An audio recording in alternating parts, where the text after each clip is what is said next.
대표적으로 저 우리 집값 사이클인데요. 예. 지난 정부에서 28번 부동산 억제 정책을 냈지 않습니까? 네. 근데 집값 계속 올랐어요. 어. 그 추세는 뭐 이런 큰 추세, 크고 작은 추세가 있는데요. 이 추세는 정책이나 뭐 사람 힘으로 못 만든 거다는 거죠. 얼마 전에 영국의 계절이 변하듯이. 예. 영국의 디 이코노미스트 보니까 시진핑이 용타고 추락하는 모습을 표지 그림에 그려놨는데요. 시진핑이 말로는 모든 것을 통제할 수 있다. 말로는 그러면서 네. 용타고 추락해요. 음. 네. 공산당도 저는 시장은 통제할 수 없다고 생각하고 있습니다. 이게 부동산이 민감할 수밖에 없는 게 주식은 큰 금액을 하시는 분들이 많지는 않지만 부동산은 뭐 요즘에 서울은 기본이 10억이고 막 수도권도 비싸고 막 하다 보니까 걱정들이 많으신 것 같아요. 예. 부동산에 대해서. 사실 제가 부동산 전문가는 아닌데요. 네. 뭐 자산 배분을 하다 보니까 결국 부동산도 공부할 수밖에 없습니다. 예, 그런데 우리 집값을 평가해 보니까 보통 거시적으로 평가할 때 집값을 평가할 때 물가에 비해서 얼마나 올랐냐, 소득에 비해서 얼마나 올랐냐, 렌트에 비해서 얼마나 올랐느냐. 이런 세 가지 기준으로 평가했을 때 가장 저평가가 30% 정도로, 네, 가대평가가 가장 작은 수치가 30% 나오고요. 네. 크게는 60%까지 나와요. 그러니까 저는 집값이 너무 가대평가됐다는 것이죠. 네, 그런데 제가 그 집값 추세를, 아파트 가격 추세를 구해보니까 장기 추세를 보니까 추세가 이제 꺾이는 조짐이 나타나고 있거든요. 네. 이게 한 번 꺾이면은 상당히 오래 갑니다. 근데 대표적으로 뭐 제가 2019년, 2010년 무렵에 여기 여의도에 있는 한 아파트에서 전세 살았거든요. 그때 그 아파트에서 저 김연아 씨도 전세 살아가지고 같은 줄에 있어가지고 엘리베이터에서 몇 번 봤어요. 그때 제가 고민했던 거는 네. 그때는 서울 아파트 가격이 30~40% 떨어졌어요. 그래서 혹시 그 아파트 가격이 전세 가격 밑으로 떨어져가지고 제가 전세금을 돌려받지 못할까. 깡통 주택 될까? 예, 깍동정세, 역전세, 예. 그런 이야기였죠. 그런데 마치 그 밑으로까지는 안 떨어졌고요. 네, 그리고 거기서 전세금 받아가지고 또 합정동에 아주 잘 지어놓은 아파트가 하나 있었거든요. 네네네. 분양이 안 됐어요. 그래서 어떤 조건이었냐면은 3천만 원에 들어와서 3년 동안 살아보고 마음에 들면 살아. 그 3년 그래요? 동안 사는 동안요, 청소를 해줬어요. 그리고 집안 청소를 해주고 더 재미있었던 거는 호텔이네, 호텔. 요트를 타라고 그래요.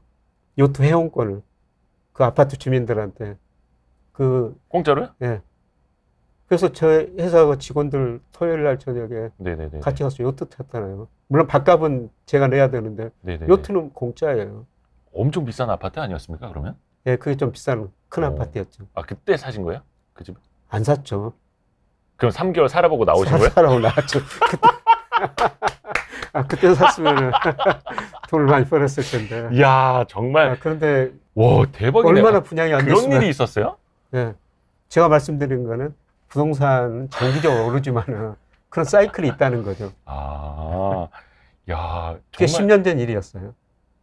그쵸. 불과 10년 전만 네. 하더라도 부동산은 뭐 2014년, 15년 돼서 네. 조금 꿈틀거리면서 올라왔으니까요. 예. 그만큼 당시에는 상황이 안 좋았던 거고, 예. 또 다시 최근에 한 3년 정도 급격한 랠리를 예. 펼쳤고, 예. 그러면 지금은 다시 침체되는 사이클로 갈 것이다. 시작이라고 저는 보고 있거든요. 이제 시작이다. 예. 그래서 제가 이런 말씀했더니 어떤 방송 진행자가 예. 저 집에 대해서는 정말 조심스럽게 이야기해야 된다고. 그 제자들이 맞아요. 집을 살려고 했는데 못 사가지고 집값 오르면은 스승날 카네이션도 안 갖다 줄 거라고 이런 이야기를 하던데 사실 민감하죠. 저도 민감하죠, 뭐 오랫동안 살아보니까요. 살 집은 뭐 집값이 오르든 내리든 하나는 있어야 됩니다. 그렇죠. 예. 마음 편히 살 곳. 마음 편히 살 거. 예, 그리고 뭐 자기가 돈을 빌려서 사더라도 원리금 상환 부담 능력만 있으면은 집은 하나는 꼭 있어야 되거든요. 예, 그런데 원리금 상환 부담이 지금 사면은 너무 높죠. 예, 클 거라는 거죠. 예. 아까 조금 말씀해 주셨던 게 하나가 경기 사이클은 정부도 못 막는다라고 말씀하셨어요. 예.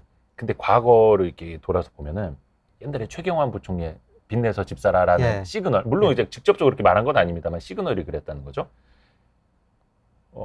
이 LTV라든지 DTI라든지 요거 레버리지 규제를 조금 풀어주고 저는 뭐 하면은 윤석열 조금- 정부에서는 계속 풀리라고 보고 있습니다. 음, 내년, 특히 내년 가면서. 특히 부동산 시장 안 좋다고 하면 예. 대출 규제를 풀려고 하겠죠. 풀어주겠죠. 예, 예. 그러면 좀 시장을 어떻게 받치거나 할수 그때 뭐 있을까요? 일시적으로 좀 반등을 할 수가 있겠죠. 근데 그게 추세를 못 막는다는 겁니다. 아까 아, 뭐 이명박 정부 때 최경환 부총리 예, 그때 예, 예, 말씀하셨습니다만은 그때 그렇게 규제를 안 했는데도 오히려 집값이 떨어졌거든요. 그렇죠. 예. 그런 추세는 정부 정책으로 막을 수가 없다는 겁니다.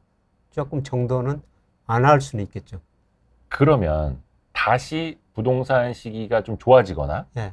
아니면 집을 살 수 있는 시기, 부담 없이 살 수 있는 시기는 다시 이제 금리가 하락하는 사이클 그때나 가능할 거라고 혹시 보시나요? 그럼? 금리가 하락하고 이제 경기가 또 좋아져야 되죠.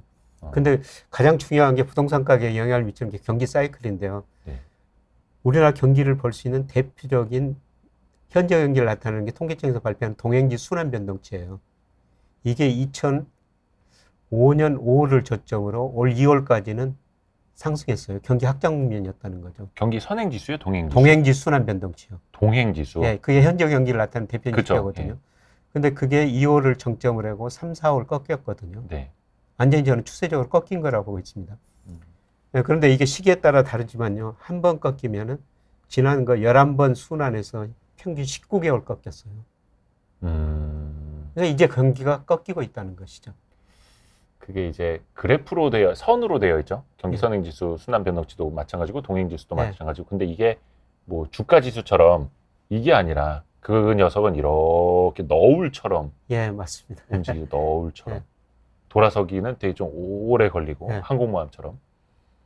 그래서 오늘 그 한 일간지 보니까 옛날 무슨 영화 있었죠. 물결을 보지 말고 바람을 봐라. 아, 물결을 일으키는 바람이다. 바람의 방향을 봐라. 네네네네. 예, 그게 거시경제 변수거든요. 그렇죠.